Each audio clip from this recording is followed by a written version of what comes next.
Well, I have to say, I am so pleased to be here. I have waited 10 years to tell this story. I remember after 9/11 when my CIA handler, Richard Fuse, told me that there really wasn't going to be much of a 9/11 investigation. And we were going to try to keep the people calm. That's what he said. We're going to keep them calm. And I said, what do you mean? He said, well, we don't really need them to know everything that we were doing before 9/11. And I said, well, why? What do you think is going to happen when they find out that you didn't tell them the truth? Why don't you just tell them the truth right now? And he said, well, that's not really what they want to do. So I had, I had different ideas.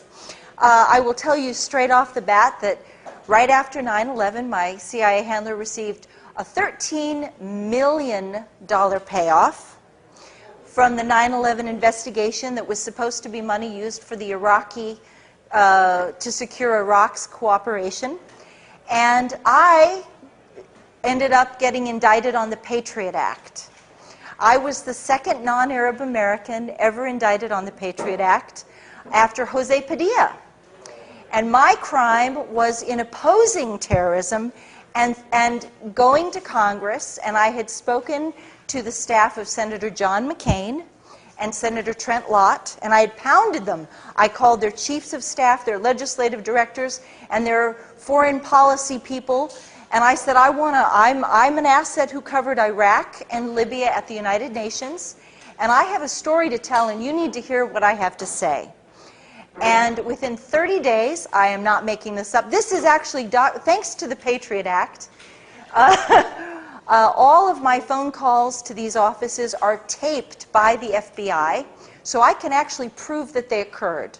And I have the dates, I have the actual phone conversations on tape. And within 30 days of those conversations, I woke up to hear the FBI pounding at my door. And I got up out of bed and I looked out the window, and there are men in flak jackets in my porch.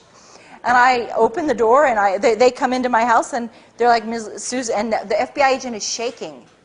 He's shaking. And he said, you are Susan Lindauer, you are hereby notified, you are under arrest on the Patriot Act. And I said, what? You have the right to remain silent, anything you say, et cetera, et cetera. He read me my Miranda rights, and I was just like, what are you talking about? I'm making coffee. You know, I'm not a bank robber, I'm not a drug dealer, I'm not a murderer. I haven't broken any laws that I can think of, and I have no idea what you say that I've done. He said, well, your attorney will explain it to you later on. Okay? Okay. That began a 5-year indictment, 5-year nightmare on the Patriot Act. I was never taken to trial. In 5 years, I was allowed 1 morning of testimony with 2 witnesses. The 2 witnesses were a former chief of staff for a congressional member of Congress, and my old friend Park Godfrey, who verified the 9/11 warnings that I'm going to talk about tonight. And I'm going to tell you, and then I'm going to let you guys ask a lot of questions, and I know you're going to have a lot of questions.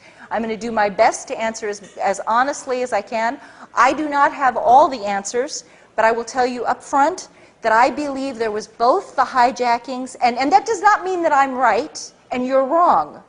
I believe there were both hijackings and a controlled demolition scenario, and I'll explain to you how the whole thing fits together. And you may disagree, and that's okay if you disagree with me. But I can tell you, but when you hear what I have to say, you'll understand why I've reached this conclusion. So I believe both of them happened, okay? And it's also very important for you to know that as the 10-year anniversary of 9/11 comes up, no offense, but you guys have no idea what actually happened. This is like the lies are so much bigger than what you know. And it's so much deeper, and it's so much more tragic once you have the truth. So on that note, let me just take you to, I'm actually going to start, I'm going to move you a little bit ahead to remember when George Bush they were counting the votes in Florida. Okay? I'm going to take you back to November of 2000. They had not yet declared that George Bush had won the election. I was having meetings with the full knowledge and permission of the CIA with Iraq's ambassador to the United Nations on resuming the weapons inspections. It is very important for you to understand that this story with the 9/11 also ties in deeply to what happened with Iraq. And contrary to everything you were told, the Iraqis were not resistant to weapons inspections. They had a comprehensive agenda. The CIA had already a comprehensive agenda for resolving the entire conflict without war at all. And it involved weapons inspections, cooperation with anti-terrorism, and major financial contracts for U.S. corporations, and oil. And this would be developed over a period of time. But we already had, by November of 2000, we already had an agreement with the Iraqi government. We had a framework agreement that was, at that point, it was undefined, not so well defined, and we had to make it defined. But they had already consented to all of these things. They wanted peace with us. And so by February of 2001, the Iraqis had agreed to invite the FBI to send a task force into Baghdad with authorization to conduct terrorism investigations and to make arrests of terror suspects. This is very important for you to understand. So this is like the background of what you have to know. Okay, in April of 2001, I was summoned to my... this is already happening. The Comprehensive Peace Framework, those discussions are already underway. And I am, at this point, the chief asset covering the Iraqi embassy and the Libya house, both of them. I do both of them. And Yemen and Syria and Egypt and Malaysia. But Iraq and Libya are my primary countries.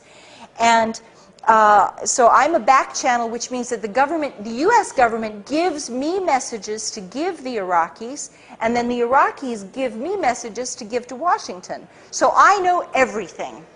Every single conversation is going through me.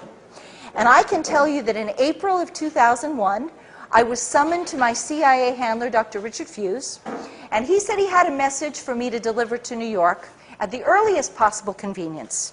And the message was this: we are looking for information on a conspiracy to hijack airplanes. We expect the target to be the World Trade Center. We think they're going to fly the airplanes into the World Trade Center. And we want the Iraqis to provide it's called actionable intelligence. Actionable intelligence is a name, an airport hub, a flight number, something that's going to help us identify who they are, where they're meeting, what their nationalities are, anything like this. And he says, he gives me a message, and he says, we want this information, and I want you to tell the Iraqis that if they fail to give us this information, and if it is later determined that they knew the information and they did not give it to us, then the United States is prepared to go to war with Iraq. Okay, this is April of 2001. Well, I went up to New York, and we were in the middle of these great negotiations. We already had an invitation. From February of 2001, we have an invitation for the FBI to come to Baghdad. So I go up to New York. I'm very pleasant. I'm very polite. There's no reason to be nasty with these people. They want peace. I say, hey, could you please send a message to Baghdad? We'd like this information. If you come across anything, Saddam had been one of our best sources on terrorism throughout the 1990s. Iraq hated terrorism because they believed that they hated Islamic jihadis. He did. Whether you like Saddam or not, whether you hate Saddam or not, he hated Islamic conservatives. He was convinced that they would take advantage of the crumbling of authority in Baghdad under the sanctions, and that they would then try to overturn his government, and the poverty of the people from the sanctions would fuel this problem, would help overturn his government. So he wanted to help us at every turn keep these people, from becoming too powerful. Okay, and so we knew this. So when I go to New York in April of 2001, I'm very friendly, and I say, hey, look, could you send the message to Baghdad? Let them know we're looking for this. Thanks.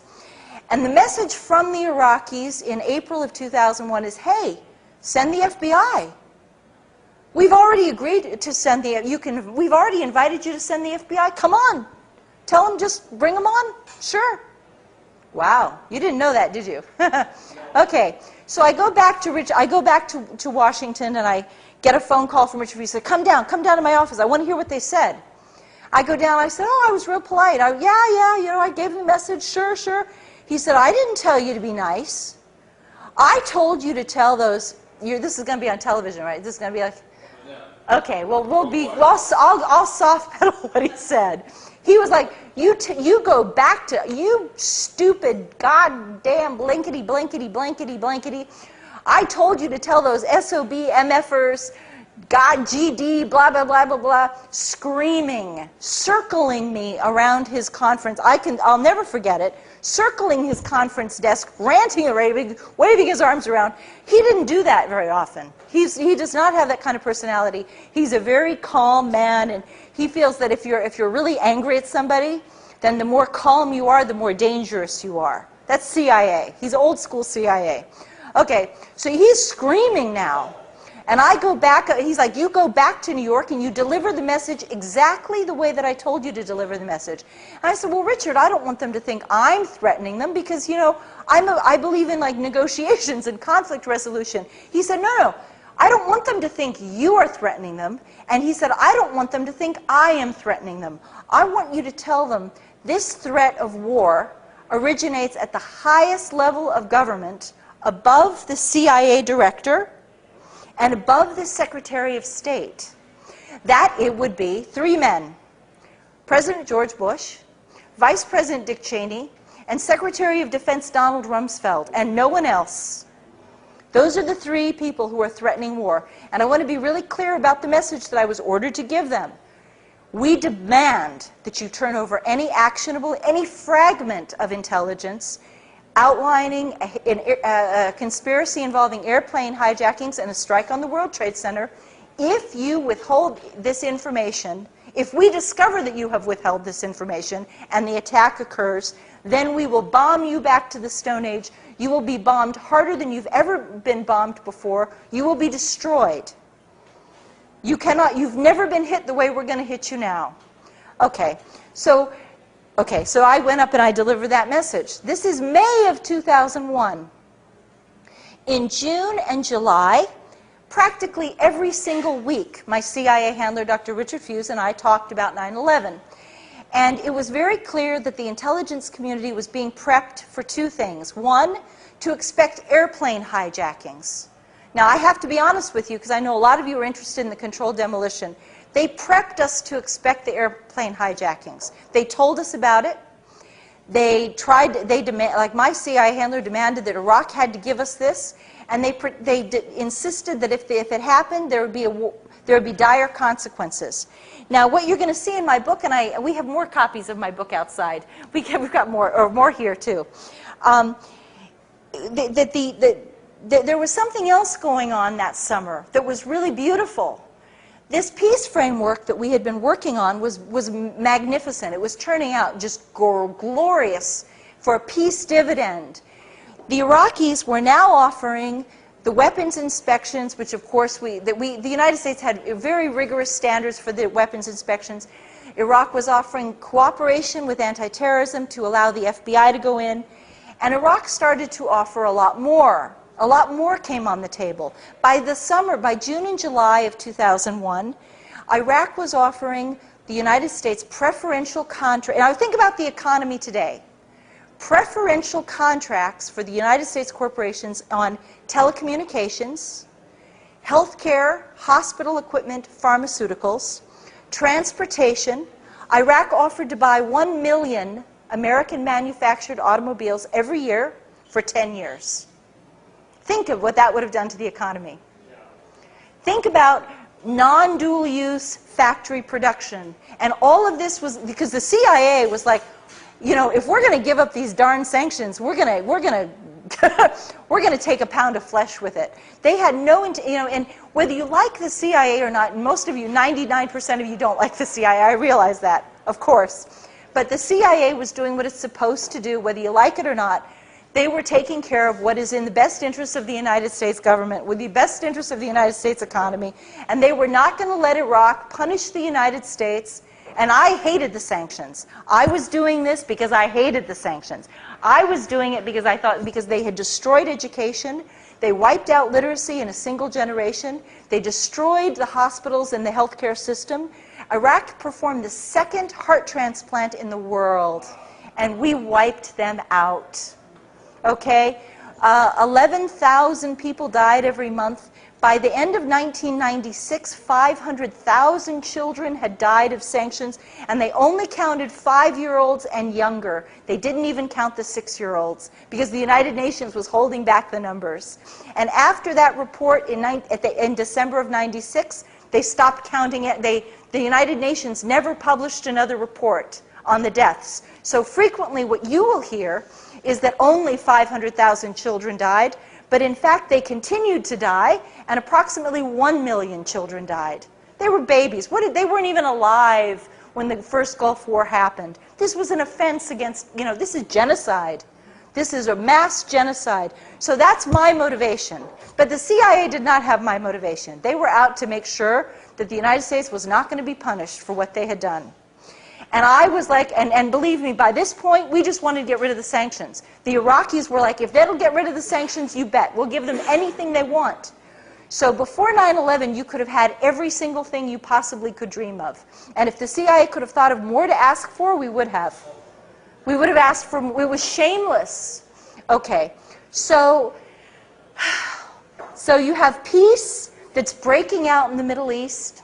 You have the 9/11 warnings. And then in August of 2001, we went into high activity mode. I can tell you the exact day, on August 2nd, and after I tell you this, I'll open it up to questions.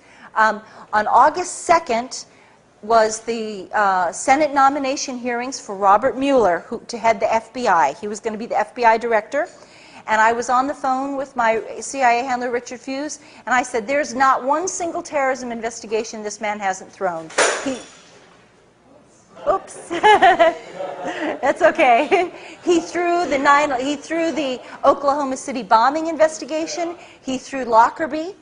And I said, this man should not be the FBI director when this next attack occurs. And Richard Fuse said to me, my God, what if there is no FBI director when this happens? I said, do you think it's that soon? Do you think the attack is imminent? He said, oh yeah. He said, it's absolutely just in the next couple of weeks. He said, I don't want, and I said, well, God, Richard, I'll go back to New York right now, and I'll pump the Iraqis and see if they've got anything from Baghdad. I'll see if they have any news for us. And he said, oh my God, Susan, do not go back to New York City. It's too dangerous. We are expecting the use of a miniature thermonuclear device. And they were not afraid that I was going to be hurt by like falling debris in the World Trade Center. I wasn't going to be at the World Trade Center. They were afraid of radiation contamination, like the winds blowing the radioactive stuff. And that's what he was like, don't go up there. We're expecting mass casualties. And I said, well, Richard, you know, I'll go up the day after. This was I can tell you the exact day. It was a Thursday. And I said, I will go up to New York on Saturday and I'll report to you on Monday, and we'll just find out if the Iraqis have anything to give us. I went up to New York. The Iraqis said, ain't got nothing. We don't know. We don't know anything about this. You keep telling us about this. The only way we know about it is because you're talking about it. But we don't have any information to give you. And if we did, we understand the consequences. We know that if we don't help you, you're going to go to war with us if you think we did. And if there was anything we could give you, we would do it. So I go back and I report that on August 6th.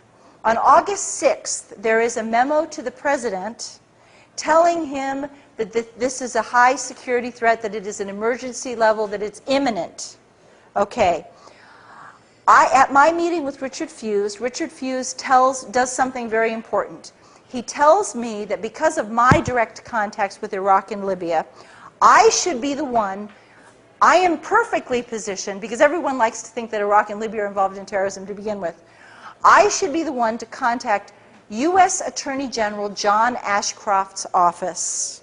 And I should tell them that we're looking for what's called an emergency broadcast alert across all agencies, seeking any fragment of intelligence involving airplane hijackings and a strike on the World Trade Center, identified specifically. And I make that phone call. My conversation was refused as August 6th. Probably August 7th, August 8th, I call them. And immediately I talk to I have a private phone number. See, you guys couldn't get this number, but I have it, okay? I have the number inside the Attorney General's office. I'm not calling a switchboard. I'm calling his private staff, okay? I'm calling his government liaison office. No, that's not true. I call his private internal office. There are about 20 members of his private staff. His legislative director is there, his government relations person is there, but I call inside that office. And they give me the office for the phone number for the Office of Counterterrorism. They say, repeat exactly what you just told us and tell them. I am told that John Ashcroft said, oh, those CIA people keep talking about terrorism, and they keep talking about this darn airplane hijacking, and they're so paranoid, and why do they keep bugging us about it? That's what I'm told they said. But I did what I did. And when I did that, I apparently tripped some wires, because it denied the White House, it denied the Justice Department and the Attorney General's office of deniability, plausible deniability. And that's very important. And that is why they came after me so hard and tried to destroy me utterly, because they could not admit to you that we had absolutely anticipated this thing. We knew it was going to happen exactly as it did go down, with one exception. And here's where and then I'm going to finish this, and then I'll open the floor to questions. What I have learned since then, now all the things that I've told you are things I did directly. So I'm telling you, I'm not relating what somebody else did or a conversation that somebody else had that has been reported to me. This is direct primary knowledge from my own experience. But what I'm going to tell you now is from somebody else, okay? And so I distinguish these two things. I have been told that by somebody who saw the videos that at the World Trade Center on from approximately August 23rd, and it could have been August 22nd, it could have been August 24th. Okay, approximately August 23rd until approximately September 3rd. And again, it could be September 2nd. The spooks can be weird about this stuff. Okay, they could say, well, it wasn't September 4th. So no. No, it could have been September 3rd, okay? It could have been September 2nd. Right within a couple of days of this, my friend says that at approximately 3 o'clock in the morning, strange vans, and there were just maybe 3 of them, he said, that not just a couple. The way he put it was a couple of vans. So we're thinking 3, possibly 4, but most likely 3. A couple of vans arrived at 3 o'clock in the morning after the janitorial trucks had left the building.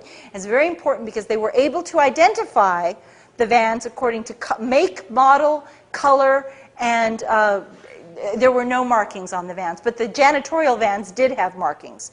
And so they were able to distinguish that these are not the same vans. And they know how the janitorial trucks left the building, and they actually tracked the paths that the janitorial trucks took to drive home. Like the janitorial workers were driving down certain roads to get over to their houses, and the CIA, or the FBI, the NSA folks tracked those people home. And he was quite convinced that these are not the same trucks. And between the hours of 3 o'clock and 5 o'clock, these trucks had never been in this building before. It was an anomaly. Definitely, it wasn't like it was going on for months and months and it just continued. They showed up for 10 days, 10 or 11 days approximately, then they were never seen again. And that's when they believe they wired the building. And they do believe, and my friend told me absolutely it was a thermate bomb, a thermite bomb with, it was a thermite bomb with potential sulfur in it. The sulfur makes it, the important thing about a thermite bomb is it is an extraordinary heat-reducing bomb. Okay, it takes steel and it creates molten steel. So it takes beams of steel and it turns it into molten steel, and it just everything underneath just sinks into the ground like what you saw. And it is a special U.S. military-grade weapon. Okay, it is a military-grade weapon. It's not something you could make ever in your kitchen or your garage or your living room. It is impossible for you to do this. This is a U.S. military weapon, and so I do believe that helps to explain some of the missing pieces, and I believe this is what happened. They'd known about the terrorist attack for months. There is a long-term advanced knowledge. Assets are being watched. The so-called terrorists, whether you want to think of them as whether they're real, Mohammed Atta was an asset trained by the United States government, supervised by the United States government. And I can assure you that assets, and I'm speaking directly from my own personal experience, assets are heavily controlled individuals. I was never dealing with Iraq and Libya without somebody paying extremely close attention to me at every stage, and my phones were tapped. I mean, at some point they had wired my house. When they had the handover of the 2 Libyan men, I went down to my basement the same day that they handed over the men, and my ceiling of my basement had been torn out, and there were cable wires dangling from the ceiling, about a dozen cable wires. And I had a contractor come over to my house, and he said, "Wow, somebody really put a kick-ass stereo system in your house. That's amazing." He said, you have these wires going to every single room of your house, even in your bathroom. And I was like, ew, you know. But yeah, but he said it's everywhere. He said, you must have like a stereo system that just, rocks in this house. So anyway, but the point is that assets, there's no way that these assets could have functioned without everyone knowing every single detail of what they were doing. There's no way they could have hidden. They could not have disguised their actions from their handlers. Even if they tried to disguise it, it wouldn't work. Believe me, it wouldn't work. No, it's impossible. Impossible. And so it's more likely that they were using Mohammed Atta to guide the conspiracy, to track the conspiracy, and then they discovered that they were bozo pilots, they were clowns, they weren't any good at this flying stuff, and now they had an agenda. And the agenda was that when this attack happened, they were going to go to war with Iraq. But oh gosh, we've got a problem now. Because the problem is they're not going to be able to do the job. Uh-oh. Oh, what a bummer. We're not going to be able, see, here's the thing about and I'm speaking now, again from experience.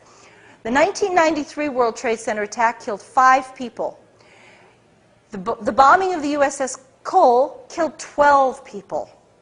And once the smoke clears and the catastrophe, the chaos is over, and the noise is done, it's pretty, it's like, it's all, there's not a lot of damage that would certainly not enough that would allow a government, a pro-war cabal, to throw itself into a new war with Iraq, which they wanted to do. They'd already decided to do it. And so that is the motivation. The thing is, there can never be any police officer will tell you, there is no crime without a motive and opportunity. And we had both. So it's not like they just spontaneously wired the World Trade Center. They knew it was coming, and they wanted to make sure that they had maximum damage when it hit. They knew they were going to use the airplanes as the cover to demolish the building. So it's not, a lot of people in the 9/11 truth community have gotten kind of, at first, when I first broke this news, they were like, a lot of people attacked me, and they said, you're saying there were airplane hijackings. No, there was a demolition. And I'm like saying, no, there's both of it. Both things happened. They knew this. They knew the airplanes were going to be hijacked, so they used it as a cover to guarantee maximum destruction, because they already knew the consequence of war. So, there you have it. Sure. And okay, yeah. I forget what you said that your job was. You're a go-between. I was what's called an asset.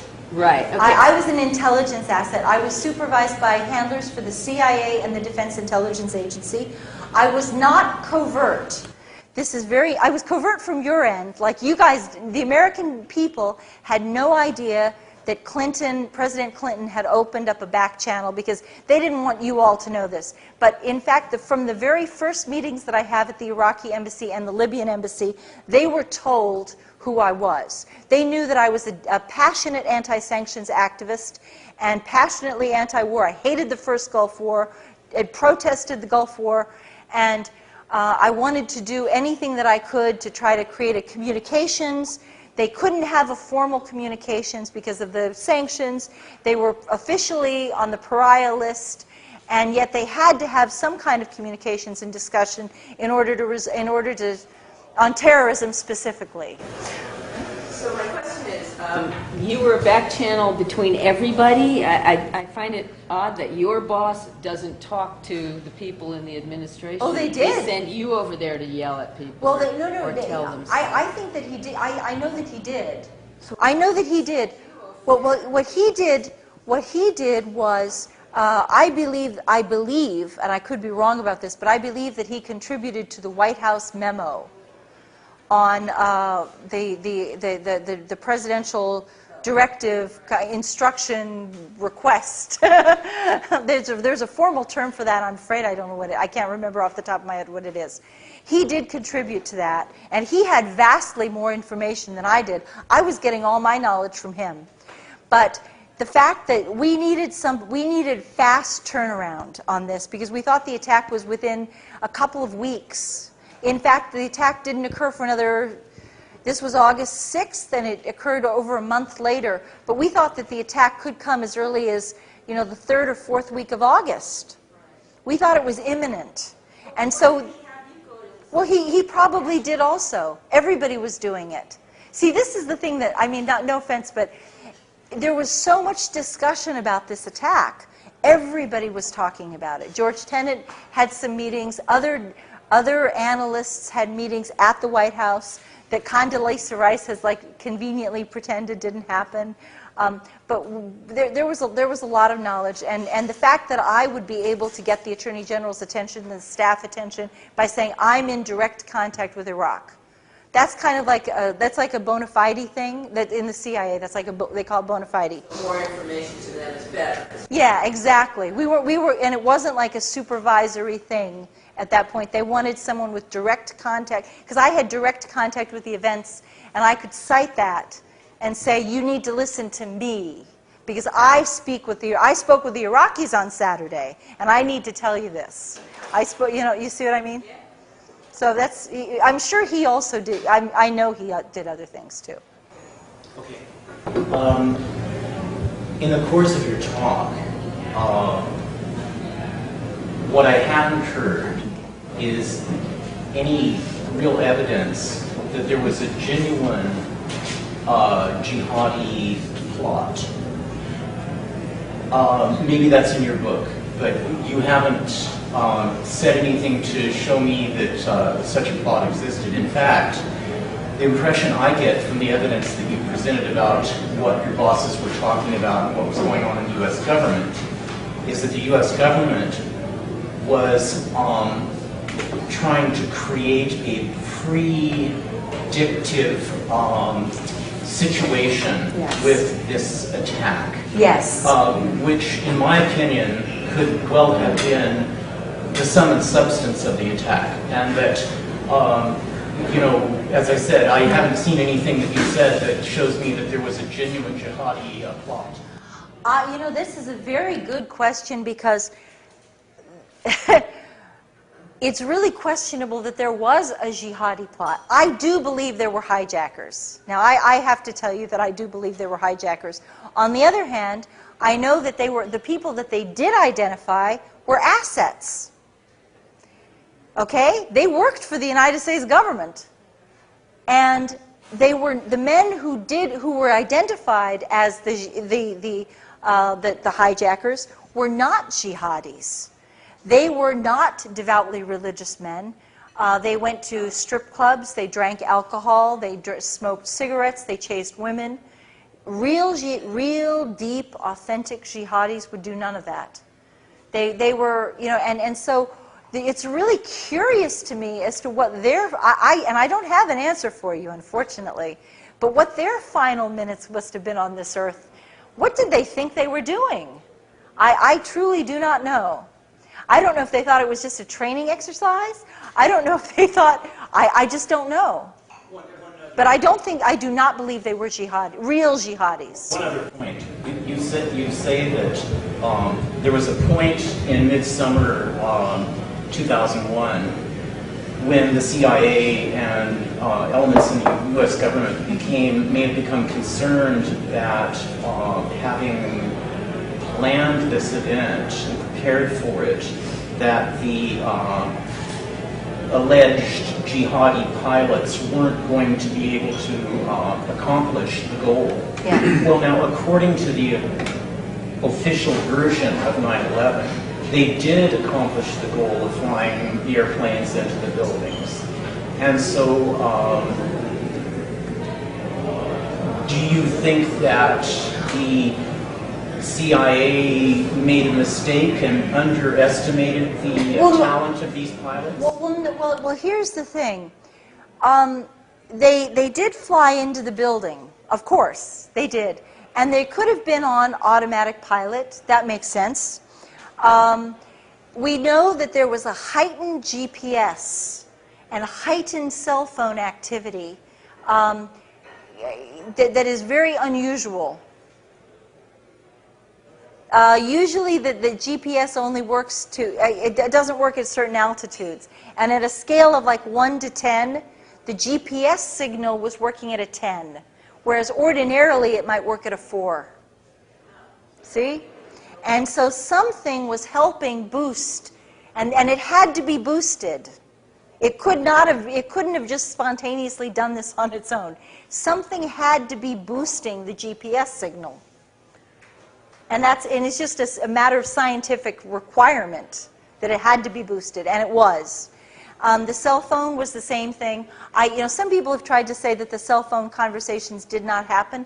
I do believe they did happen. I do believe that people got through to their spouses. But again, you see that it had to be there had to be some technological boost for it to be done. And I think that the hijackers got a lot of help. They got a lot of help. My general view is sort of what I'm asking is, that's what I thought actually happened, was it was both, the planes and the demolition bomb. Yeah. But without a lot of information, that's just what seemed to make sense. If you consider problems I'm having, if you consider books like Russ Baker's Family Secrets, Yeah. Yes. Andy Jacobson's Area 51 that just Yes. came out recently, and the last one I just read was Naomi Wolf's The End of America. Yes. And Good. Yeah. well, I mean, it's just so relevant. So, how can you expect us, knowing the corruption of moral character, is what I believe what it is. I think fundamentally where we're at is a spiritual crisis, in essence, the big picture. Yeah. And so I'm sort of interested in you in part of that, because I'm sure there are people that are dedicated in the CIA that are very trustworthy. Well, I'm trustworthy yeah. in the sense that their motivations are clear. But I think overall, considering all the torture and the long history that it's had, and you can't believe anything. Basically, you can't. You just don't know. There's so much spin with it. Yeah. And I'm not saying there's not dedicated individuals. I think there are. Sure. I don't think everybody's Sure. black and white. Sure. So, what I'd like to get from you in part is first of all, your picture of the big overall, what's what's the primary motive? You said the war, but who? I mean, what is the big picture? Who are the big honchos at the top that are directing? Well, I'd like to answer this on a couple of levels. First of all, the CIA has a long track record of doing false flag operations on itself. And one of the reasons that I may be more trustworthy is that I was an asset, not a CIA director. My CIA handler received $13 million tax-free. Didn't even have to pay $1 in taxes. Is that not the sweetest thing you've ever heard in your life? From the 9/11 investigation of emergency appropriations that were intended for the Iraq to secure Iraq's cooperation. And he took the money, and you've never heard him speak. And when I was under indictment, my own CIA handler refused to speak to my attorneys for 5 years. If he had spoken to my attorneys at any time at all, we could have ended my indictment entirely. But the other thing is that the reason you should trust me is because I paid for this. I was locked up in prison on a military base for a year, and I was held under indictment for 5 years. And the government was so, if you do a little research on my story, you'll find the government was so threatened by what I was going to say that they actually argued this is like a record. There's a history of this. You can confirm this. They wanted to forcibly drug me with Haldol, Ativan, and Prozac, which would have chemically lobotomized me, because they said that I was, they admitted that I was not hallucinating. I do not suffer depression. For those of you who do suffer depression, sorry, but I don't. I don't have mood disturbances. They said I had good eye contact. I was cooperative, smiling. They could not identify anything wrong with me except that I argued that my defense was I had worked in anti-terrorism for 9 years, and I warned about 9/11, and my team warned about 9/11. And they were like, they tried to detain me up to 10 years. They actually petitioned the court for the right, on the Patriot Act, for the right to detain me up to 10 years in prison with no trial and no hearing. Imagine that. The government is arguing that we don't have to give this woman a hearing. We can just lock her up indefinitely. And I was the test case on this, and it was horrible. And they wanted to lock me up and forcibly drug me at the same time so that I would be so destroyed. They told the judge that they had no idea how long my cure was going to take, but they wanted it. Why weren't you drugged? The judge in my case was Michael Mukasey. Michael Mukasey later became U.S. Attorney General, and I fought so hard, and my beloved companion, sweet, wonderful Jay Fields, who died of cancer, unfortunately, never lived to see me exonerated. He fought in the blogs, and he fought on alternative radio, because the corporate media refused to cover my story. They didn't want to tell you what was going on. They said that they implied very strongly that I was a religious maniac. And I do believe in God, and I have a spiritual life, yes, I do, but I'm not a religious maniac. I guess a religious maniac would be someone like the Elizabeth Smart rapist, kidnapper, who went into court and was like spouting religious stuff and was standing up and singing hymns in court, stuff like that. They wanted me to. Yeah, it was, and when they realized that there was actually I call it my Amnesty International moment. They had already, the Justice Department had already petitioned to forcibly drug me, and I was waiting for a decision. And one morning I was locked up in prison at this point. I had been held on Carswell Air Force Base for 8 months, and then I was moved to the Metropolitan Correctional Center in New York for 4 months. And one morning, at 5:30 in the morning, the guard wakes me up, he shakes me, he said, "You're going to court today." And I'm like weeping. I'm thinking that they've got the decision and they're going to like send me back to Carswell to be drugged, and I'm hysterical. I was absolutely hysterical. And I get into the courtroom, and I'm in a holding cage that's about the size of this table. And they come in, my attorney comes in, and he says, "Oh my God, someone has started a blog on your case, and people are writing your judge. They're writing Judge Mukasey. You got to tell your friend to stop doing this." I was like, "Never, no, no way." And I was like, "We are and literally, I grabbed the bars. I was like, "We are never going to stop. We are going to fight to defend this Constitution. You are breaking the law. And we are never going to shut up until this is done. You can tell that crooked prosecutor that he can just go to hell, because we're going to keep talking until, you're never going to shut me up now." This was a mistake. This was a huge mistake that they did this to me. And we went in, and the judge was like, so. And at that point, Jay had published psych records. After my arrest, I had been ordered to have this actually saved me. I had been ordered to attend weekly psychology meetings. I had never had any psychological problems, and I had a year's worth of documentation saying that I suffered no mental illness, no depression, no psychosis, no mania, no nothing, no mood disturbances. And these are in the back of my book, so you can actually look at this stuff for yourself, and you can see the papers with your own eyes. And you can read them.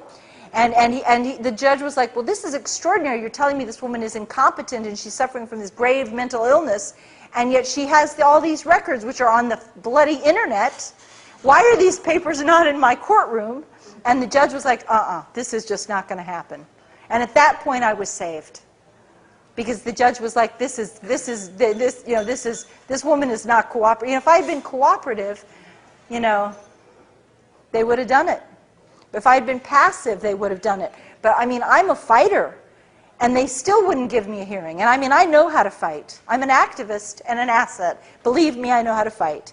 And it was like the Patriot Act was so hideous, so big, so powerful, that there was nothing that they were going to let it break through. But Judge Mukasey also did the financial case on the 9/11, the insurance claims for 9/11. For Larry Silverstein, who went to his synagogue. They both attend the same synagogue. Yeah. Cozy. Very cozy.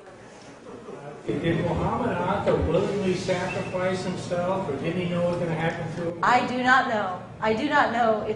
I wonder about all these things, because I wonder if they thought that it was like a practice, or if they thought, this was just like, I do not know the answer to that. It's fascinating to think what they must have thought. Many of there were foreign newspapers that reported that many of the hijackers are still alive. Yes. I think 6 or 7 of them were reported. One is a pilot for the Saudi Arabian Airlines. I believe one lives in Los Angeles. So there was all this, and then there was the report That's that true. Mohammed. Yeah. So it doesn't make sense that there were these hijackers that hijacked planes. Obviously something is wrong with this story. Yeah. These people are still alive. I wonder though if it was those. Yeah. I don't have as an asset.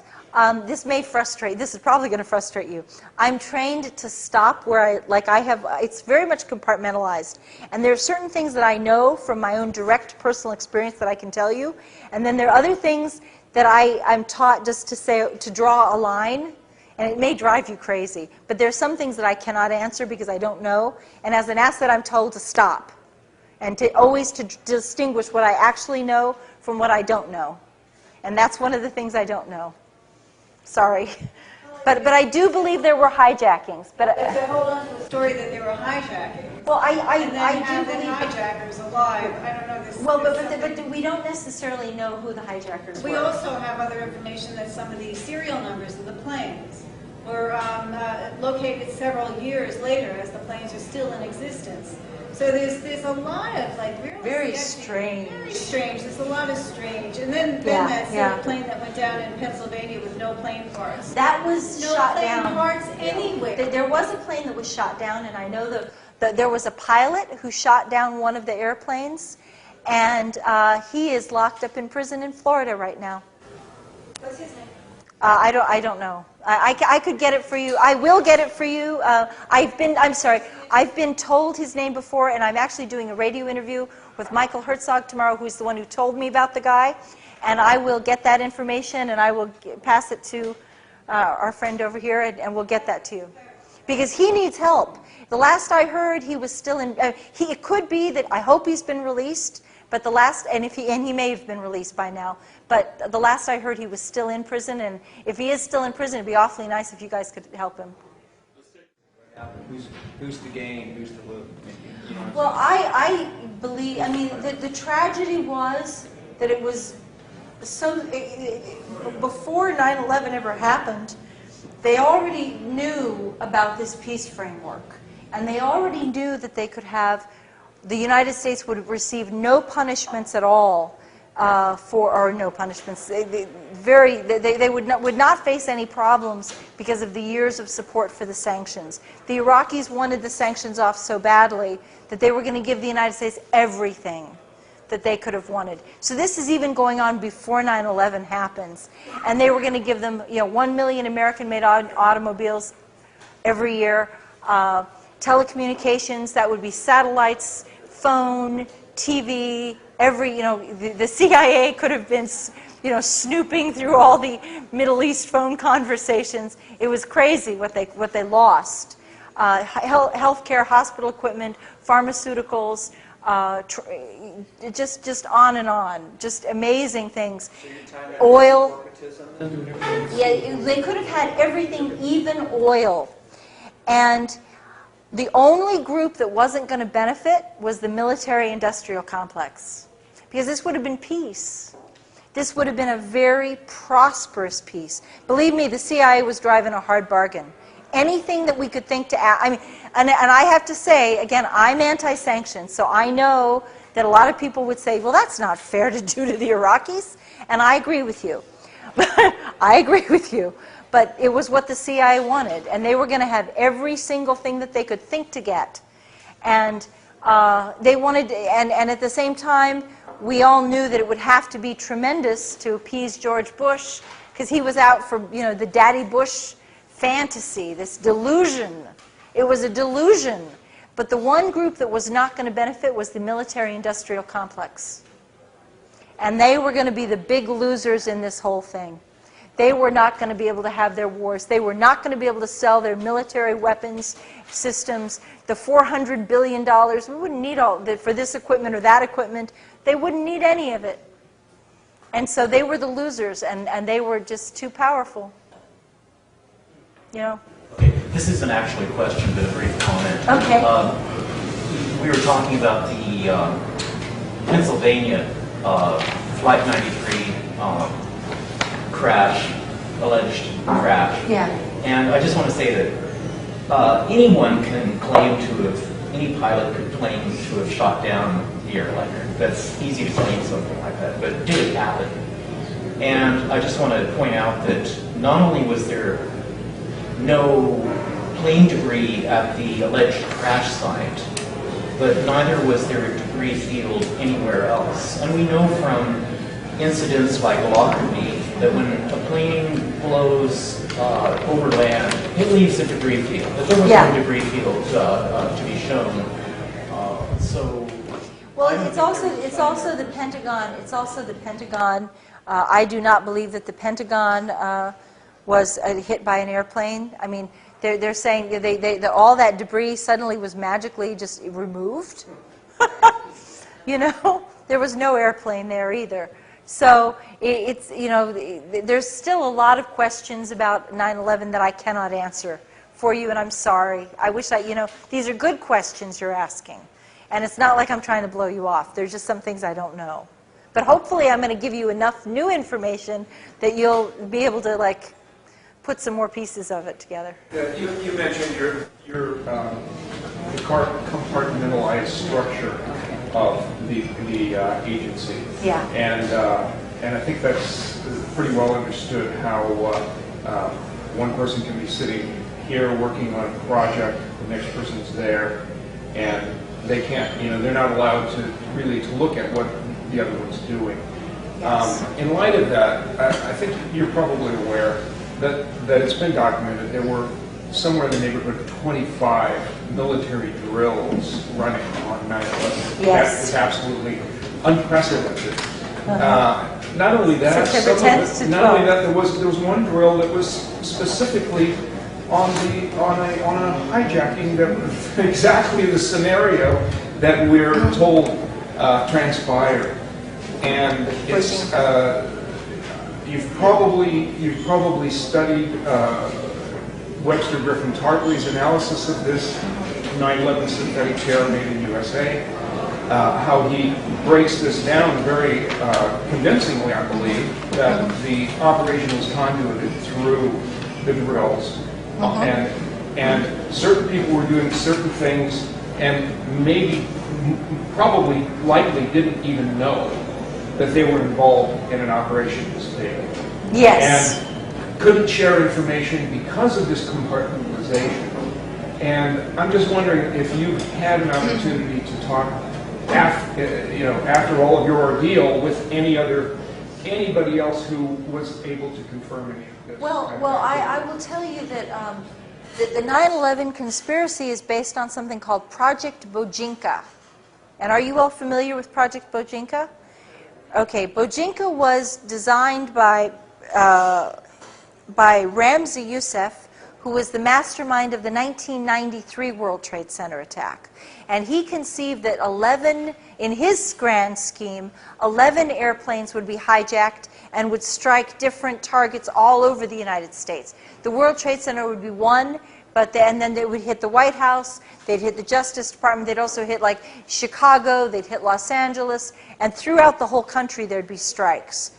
And the military discovered this when they found, or the CIA discovered this when they arrested Ramzi Youssef in the Philippines in 1995, and they found the blueprint for this 9/11, what became the 9/11 attack, on his computer. Okay, and he called it Project Bojinka. And at that point, the military began to run simulated counter strategies for what you would do if there was an airplane hijacking scenario that was attacking various targets throughout the United States. And one of the targets was the Pentagon. And then the Pentagon said it was too outrageous that nobody would actually attack the Pentagon this way, so maybe they should drop the Pentagon scenario, so they did. But even though they had rehearsed Project Bojinka, on 9/11, on September 10th through September 12th, NORAD was on high alert doing military exercises because allegedly the former Soviet Union, the Russians, were doing their military exercises, so we timed our military exercises allegedly to theirs.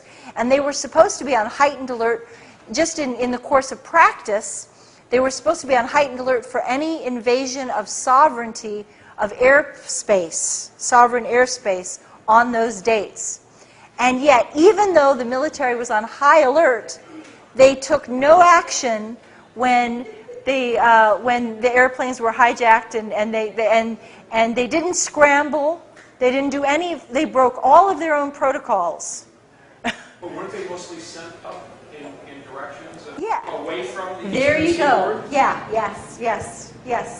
And they sent one jet. They turned one jet around and sent it after one fighter to go track They down. were already on drills and exercises that had already taken them out and basically left the eastern seaboard Yes. independent. And this is supposed to be the smartest military in the world, right? Yeah. There you go. Any consequences for anybody who taking the action to pay? And yeah, exactly. Well, it was embarrassment. Well, I'm talking like, putting someone into prison or something like this. Well, other than me and the guy who was allegedly flying the plane that was involved in the shooting down 93, who they don't want you to know about, who was held in prison for a couple of years at least, and I don't know if he's out or not. I mean, they gave him a real hard time. So, yeah. Susan, could you remind me again what the sanctions were for in Iran? And two questions. And then I just wanted to get clear about what you were arrested for. Good. The sanctions were on to punish Iraq for allegedly having weapons of mass destruction, and they said that they would keep the sanctions on Iraq until all weapons of mass destruction were confirmed to have been destroyed. Now, it appears that they were actually destroyed by the end of '96 or '97, but the United States had an ulterior agenda, which was they were not going to let go of the sanctions until Saddam was out of power. But what had happened was, by the year 2000, while Bill Clinton was still in office, the international loathing for sanctions had become intense. 2 million people had died from sanctions. Between 1.7 million and 2.2 million had died. And the international community was violating the sanctions. The German pilots were and Jordanian pilots were and actually it was coming from all over Europe. Germany was the first, and they had pilots fly humanitarian supplies over the air through sovereign airspace and land at Baghdad airport, and then a whole bunch of other countries followed suit, and they were all like, we're not going to do this. This is wrong. It is immoral. It is a crime against humanity, and we recognize that. And so at that point, the CIA, I wanted to do it, but at that point, the CIA knew that they were losing control of the situation and that they better step in and do something. And I wanted to end the sanctions, so I was glad the pilots were doing this. But the CIA was very, very expedient. It was politically expedient. They were losing control of the situation. They wanted to take back their power. I was arrested for, I was accused of several things. One, I was accused of acting as an unregistered Iraqi agent because I had delivered a letter to my cousin, who was the chief of staff to George Bush, telling him that the war in Iraq would be catastrophic, and begging him and outlining several of the consequences, like democracy would throw power to Islamic fundamentalists, and there would be a rise of terrorist attacks, and the Iraqi people hated the sanctions, and they would hate America for having done all this, and if they could get their hands on America, it would just be a very ugly, brutal occupation, and they'd fight us. That was my letter. I went to jail for that. And they also accused me of they called it unlawful financial transactions. I was accused, I'm not making this up, of allegedly eating 3 lunches, I'm not making this up, 3 lunches with Iraqi diplomats totaling $92.92. We have the receipts. And they called that a felony. I was accused there were secret charges against me, which we have deduced. We were never allowed to know what they were. See, on the Patriot Act, let me just tell you a little bit, because I think this is a good opportunity to explain. When I was indicted, under the Patriot Act, they're allowed to have secret charges and secret evidence and secret grand jury testimony. This is very much, the Patriot Act is modeled on the pretty much verbatim, in many page upon page, identical to the old communist criminal, let's see, I guess it's the Soviet, let's see, there's a long name for it, the Soviet Criminal Act, which set up the KGB apparatus and allowed people to make make accusations against their neighbors without identifying themselves. And it set up the whole Gulag system. And the Patriot Act is modeled on that Soviet law, the Soviet Criminal Act. And it's almost verbatim to what that is. So, I mean, this is a really scary, scary law. But I was accused of, like, possibly, in the secret charges, we believe the secret charges was that I received a book from the Iraqis that was a book on depleted uranium, and that was considered classified because if we were to tell American soldiers about the health risks and the rise of cancer rates and birth defects, then it might demoralize American soldiers. Okay? And another thing was that Saddam's government tried, I'm not making this up, another secret charge was that we believe, because I know what I was doing in the periods when of these, like, different, they'd have a date, and I would know approximately what I was doing on that date. And so another one was that the Iraqis tried to give the Bush administration several $100 $100,000 in campaign contributions so that during the presidential election, because they wanted to show that they wanted to be friends with America. And I had reported that to my defense intelligence handler. He was like, holy shit, you got to tell the Iraqis not to do this. You got to make them not do this. And because it reminded them all of the Asian fundraising crisis under Clinton. And he said, don't they watch C-SPAN? Don't they know they're not supposed to do this? And he said, you go back and you tell them that if we find out they gave money to the Republican Party in this campaign, we're going to bomb them. We're going to, but see, at this point, Iraq had been bombed so many times, you couldn't threaten them with bombing anymore because they'd already been attacked. How are you going to impress on people who, oh, you're going to bomb us again? Okay, sure,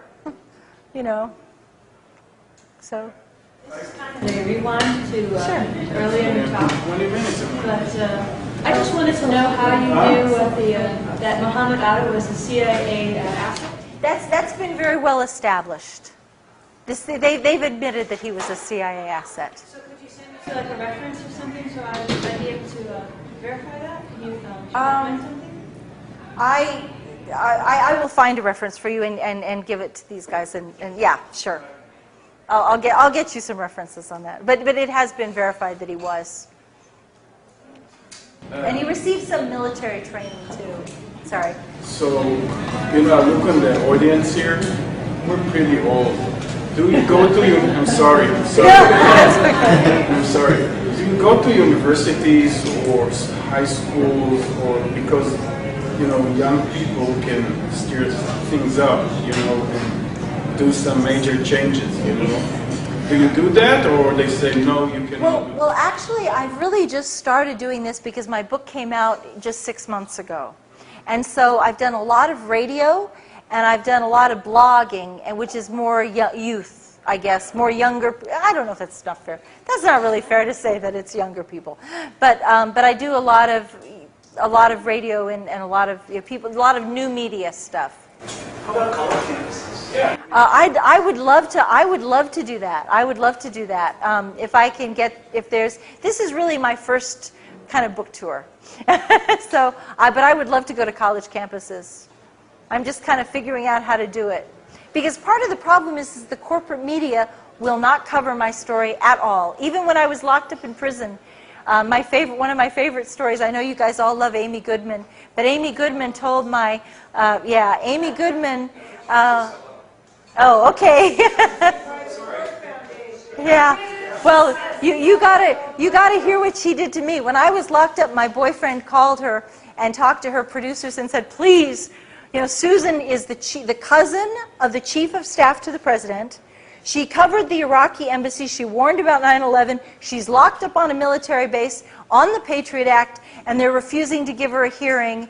And she was the chief asset covering Iraqi pre-war intelligence. The government is saying that she's incompetent, and they're saying that that assets were incompetent, and yet she's accused, and he gave her the letter, the Andy Card letter, and said, she wrote this letter, and she turned out it was right on all fronts, and couldn't you please interview her? Couldn't you do a story? Please help us.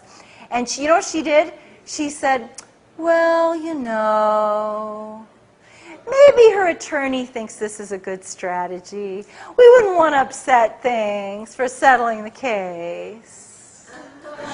She's been told to stay away from the story. Yeah, but she did. She took it, she did it herself, and she's to blame for it. And I will tell you, I will never forgive Amy Goodman for that. And my boyfriend was like in tears. He was weeping. I mean, he was a retired Navy guy. And you guys, Navy guys don't, I mean, men, he's like, some men don't cry. He cried. He broke down in tears. And men, it's hard for sometimes. For some men, not all men, some men cry. I know that, but he did. He was really upset, and he was just like, she won't do this. And he was just like heartbroken. And he was heartbroken for me. And he was just like, and I was locked up in prison at the time, and I'm on the prison phone. What the fuck do you mean Amy Goodman won't do this? How could she not think this is the right story? What did you say to her to make her not do this story? And he was like, I don't know. I told her. I said, did you say this and this and this? And he said, yeah. So. Yeah, I heard you on the Brent's program last week. Oh, on Libya. On Libya. And so that's very similar, isn't it, to what's happened in Iraq? There is no reason for the United States to be invading Libya at all. There is no justification for this.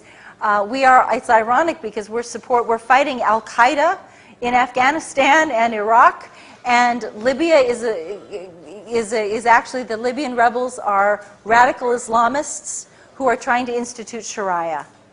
And whether you like Sharia or whether you like the Islam, whether you like Gaddafi or not, see, this is where it gets you, you're an asset. Whether you like Gaddafi, you may hate him, you may think he's bad, but the facts are that the rebels are Islamic radicals. They do want to institute Sharia, and at least be honest and say it, because that's what you're going to get. And don't pretend you're somewhere else. Don't pretend these are people who are doing something different than what you say. That is what their goal is. And they don't want democracy. Gaddafi has been in power for 41 years, and I know it's time for change, but he has also had a tremendous track record on women's rights. They do not have to wear the abaya. They are free not to get married if they don't want to. They are free to women are free to get divorces if they want. And when we talk about Sharia, what I mean is that the Libyan rebels want the women to wear the burqa. An abaya is the burqa where they cover their hair and stuff. They don't have to do that now. They're going to have to do it in the future. They do not want the women to have the right to reject marriage proposals. Under Gaddafi's government, an imam actually visits the women before marriage and sits with them privately, which is really unheard of, and makes sure that the women are not being pressured into a marriage. And if the woman says that young woman says that she is being pressured, the imam is under the law of Libya. The imam has to protect the woman from the abuse of the relatives, and so he has to give her a chance to reject the marriage when nobody is there to pressure her to do it, because this is what happens in Islamic families. Is it NATO facing defeat? Right now, there is a counter coup going on in Libya, in Benghazi, and there's all kinds of dramatic stuff that's happening. So Gaddafi's Calling strikes on each other. Yeah, that's right. That's right. Yeah, that's true. So, but it's still, it's you know, so. Hasn't Gaddafi been a pretty good ally for the West in recent years? Absolutely. So why is NATO supporting the rebels if they're in favor of Sharia? I don't understand why NATO is supporting. It is very interesting. Gaddafi has Libyan oil costs $1 per barrel to produce, and the United States had preferential contracts already. The United States and France and Britain all had. They could take as much oil as they wanted, and most of the oil does not come to the United States. It does, however, go to Italy and France and Britain. So it's a major source of European oil, and yet what Gaddafi was doing was, Gaddafi also has gold. And I think it's very interesting that we have this major financial crisis, and now we're attacking a country that has both oil and a huge private reserve of gold on its own land, and like 500, I would have to double check this fact, but it's like 500 tons of gold in its bank vaults. 143. 143, I stand corrected. 143 tons of gold, correct? Something like that. And we're trying to take their gold and their oil. And it's so dirty, it's a dirty fight, and it's just... Why would these radical fundamentalists want to let us have the oil and the gold once they win? Well, you should be in Washington. That's the kind of thing that makes sense. But that's what the Americans are choosing to believe, that they're going to have this sweetheart deal. And I am agreeing with you. I think that as soon as they get in, they're going to say, too bad. It's like, and privately, I get emails from some of these, because they know me, that they know that I'm out there. I'm against the rebels. And they do send me, I do get emails that are very nasty emails. And they said, do you really think we'll sell out and give you our gold for free? Do you really think we're going to do that? And I'm like, well, I think that Hillary Clinton thinks you're going to do it. And I think that David Cameron in Britain thinks you're going to do it. And also, I do have documentation that Israel has promised. I actually have an Israeli military document, in Hebrew that I've had translated. And it says that the Israelis are, and Okay, this is just what it says. That this is a primary document, and I have, it says that Israel will provide financial support to the rebels in exchange for a military base in Libya, in the Green Mountains, and that they call it, the military base will be called 1 by 1. And the Green Mountains is close to where the gold is, which I find very interesting. So. I just have a brief point about. Okay. There's one woman who's had her hand Oh, up all night. oh, and okay. cannot Sorry, I'm sorry. Please. And I'm a woman. Okay, that's good. Susan, I'm very interested in your constitution, how you're dealing with all of this. I've been really impressed with all the interviews I've heard, and you seem to be like a really grounded, confident, yet buoyant person, and I don't know, just hearing what you have, like a sense of humor and a sense of irony. I like to think I have that, but how do people go through what you've gone through? Like all, are people we know being called into grand jury, being put into what's that detention called with the communication center detention? That is a very scary And condition. Bradley Manning, like when it gets that bad, like how can we be sure that people can still stand up and talk like you are today? Well, I'll tell you, when I was locked up in Carswell, I cried every day. And not when I first went in. I was there when I first went in, I was told it was going to be 4 months and then I'd be released. And the first 4 months, I was okay. Because I was like, I'm going to get out of this, and I'm going to tell, and boy, am I going to have a story to tell, and they're not going to shut me up.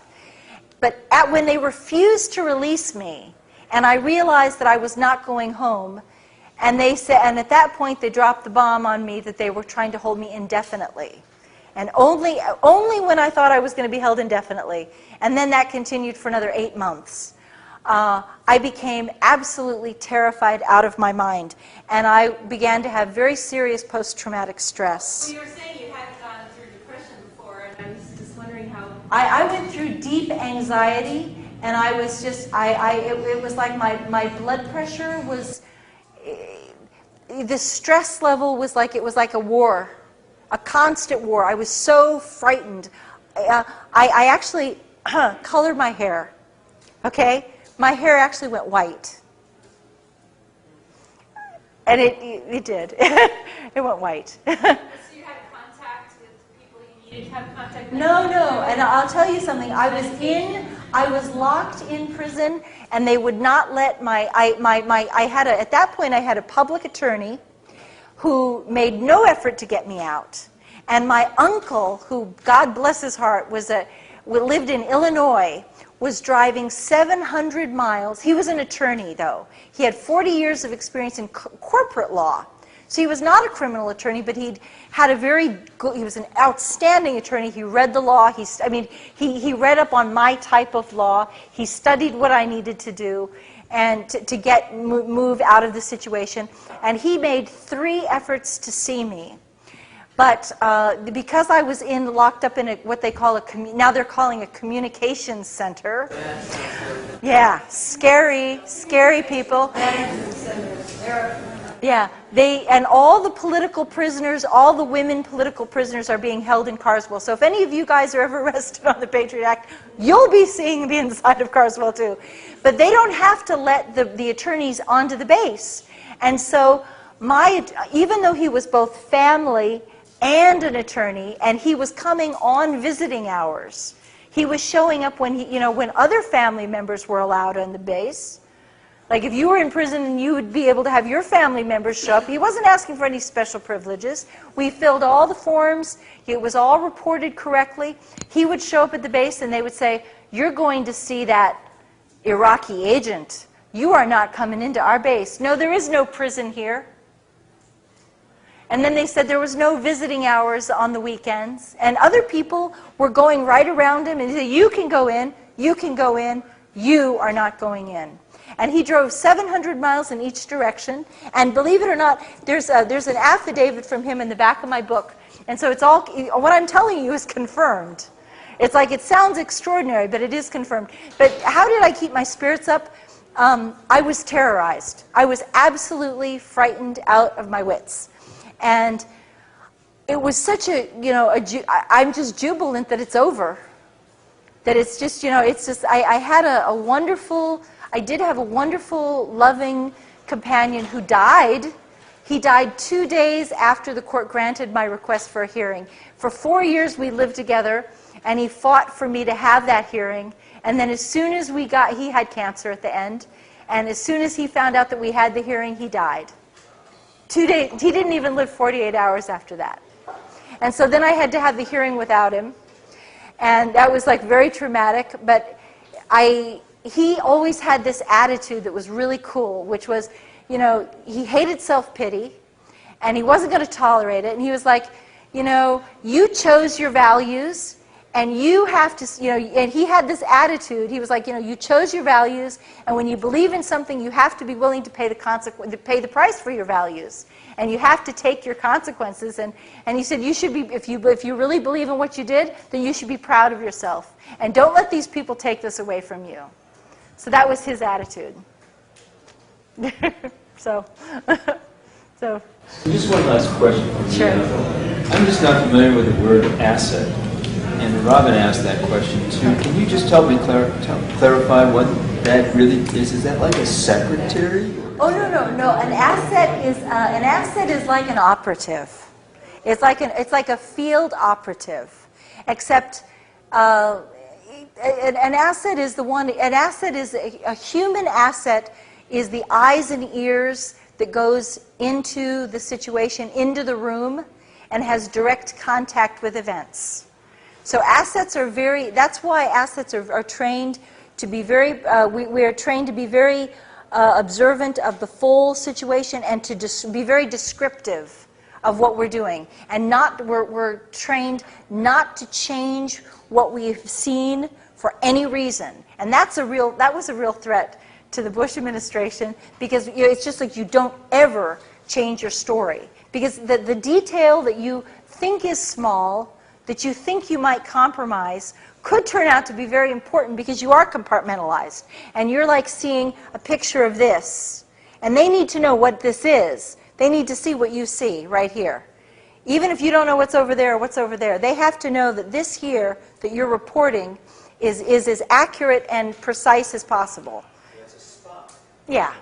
Except that basically, with the exception in this situation, that the Libyans and the Iraqis both knew who I was from the first day that we went in. And the reason that the Libyans knew immediately, once I told the Libyans, it was over. I mean, you can't ever take it back. And that was that my CIA handler, Dr. Richard Fuse, was involved in the Lockerbie case, and he wanted to be a witness testifying in the Lockerbie case. And so we were starting, before I ever went to the Iraqis, we started talks for the Lockerbie trial with Libya, and we wanted the Libyans to know that if they would accept the trial, that his testimony would help exonerate their people. So then I had to tell them who I was. And so they knew, but I remember the first conversation I had with Mr. Amara at the Libyan embassy. He's like, we want to know why you are here. This is a very important question. It requires a very important answer. And so he was like, we want to know, what the heck are you doing? Because people just didn't, in 1995, when I established contact with the Libya House, people just didn't wander into the Libya House. Believe me. And if I had not been an asset, the FBI would have arrested me the minute I came out of there. So they were told not to touch me. So after you were locked up for a year, and then it was 5 years total that you weren't allowed to say anything? Well, 5 years I was under indictment. Okay. So when you're under indictment, anything you say can and will be used against you in a court of law. However, what they had done was very clever, because when I was released from prison, the corporate media told everybody I was crazy. I had been declared, quote, incompetent to stand trial. And so I must be, there must be something really wrong with me, so most people wouldn't listen to what I had to say anyway. So what happened for the next 4 years? And then did anybody say anything when you were starting to come out with this? And have you ever heard from anybody at your Mr. whatever his name is at the CIA again? Well, very good questions. I was actually under indictment for 18 months before I got sent to prison. and then I was held for a year. So when I'm released from prison, that's actually the halfway mark of my case. Then I found another attorney, and it took him about another 18 months. It took try to understand what I'm saying to you.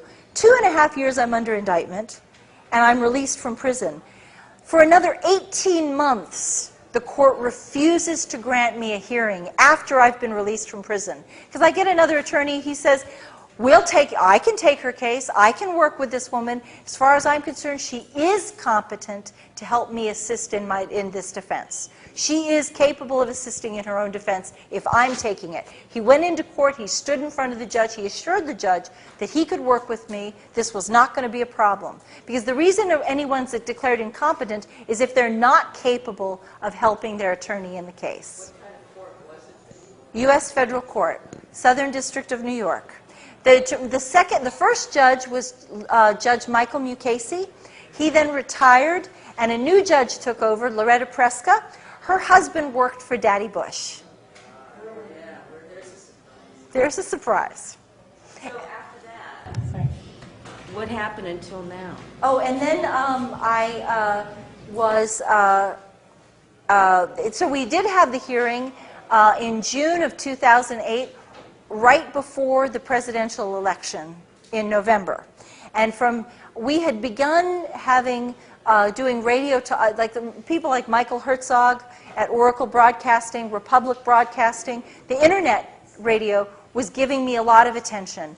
And they were and they were helping to defend me. And when we had my witness testified in court about the 9/11 warnings, then it exploded out more. But again, the most people, but on the internet, people who pay attention to the internet do know this story. And then they began to talk about it a lot more. But then my case continued another year. And my CIA handler, I'm told, has said that he's very sorry for he thinks it's really a shame what they did to me. He feels sorry for me. He does not feel sorry for what he did, but he says that I'm very sorry that they screwed Susan. But he didn't give me any money for my legal defense. Did you hear anything from anybody about the book? Oh, when I do radio interviews, there are funny things that happen, like my phone will cut out, and it'll just go dead. I make sure that I have my batteries charged and all this stuff, and the phone will just drop out, and just the battery will just disappear. Or if they can't kill the phone call, sometimes there will be a loud beeping noise, beep, beep, beep, and all the way through an hour interview without stop. It'll just continue all the way through. Directly came up and threatened your publisher? Or... Oh, well, I have had to self-publish it. Okay. Because the corporate press was they're like, no one wants to hear about 9/11. No one wants to hear this. And then we were afraid. We did have some smaller publishers who were willing to take it, but we were very much afraid at that point that a smaller publisher would be threatened, and then they would close the book, and they'd stop it. And so I decided that the safest way to go forward would be to self-publish it, and with my hopefully, by the time you realize I've got 700 footnotes, I've got the documents in here, I've got the affidavits in there, and now I'm safe because no one has sued me, no one's threatened to sue me, and so hopefully in the future, if I write a second book, then hopefully they'll pick up this one and both of them will be distributed. So, thank you.